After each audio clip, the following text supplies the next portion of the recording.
तुम्हाला बी दोन पाय मला बी दोन पाय, तुम्हाला बी डोकं मला बी डोकं, पण तुम्हाला आई असेल ना, मला नाही आई. म्हणजे ना मला माझी आई म्हणायची की मी लई मोठा माणूस होणार. माझं पण स्वप्न होतं. मी पण आईला म्हणायचो मी मोठा झालो की मी तुला साडी घेणार. एकदा ना मी एका हॉटेलात गेलो कामाला. त्यांनी मला भांडी घासायला लावली. मला भांडी घासता येत नव्हती हो, तरी पण मी भांडी घासत होतो. घासता घासता माझ्याकडून एक ग्लास फुटला. त्या काकाने लय मारलं मला, इथं लय मारलं. मला आईची आठवण आली. मला आईच्या कुशीत जायचं होतं. मी तिथून पळून गेलो आणि बघता बघता मला असेच पैसे सापडले. मी ते पैसे घेऊन दुकानात गेलो आणि माझ्या आईला लई भारी साडी घेतली. आणि साडी घेऊन मी घरी चाललो होतो, तर घरी लई माणसं होती.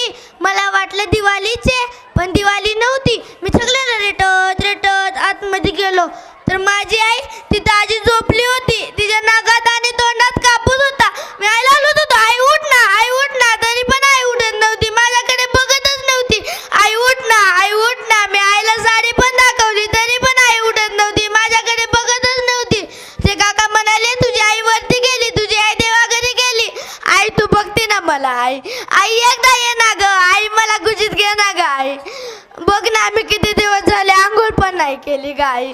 आई एकदा ये ना ग आई, मला गुजीत घे ना ग आई. मला कोणी जेवायला पण नाही देत ग आई. आई एकदा ये ना ग आई. आई एकदा ये ना ग आई, मला गुजीत घे ना ग आई. आई एकदा ये ना ग आई. आई एकदा ये ना ग आई. मला माहिती आहे मित्रांनो, माझी आई नाही येणार, पण तुम्हाला तर आई आहे ना रे. आपण न कळता किती बोलतो.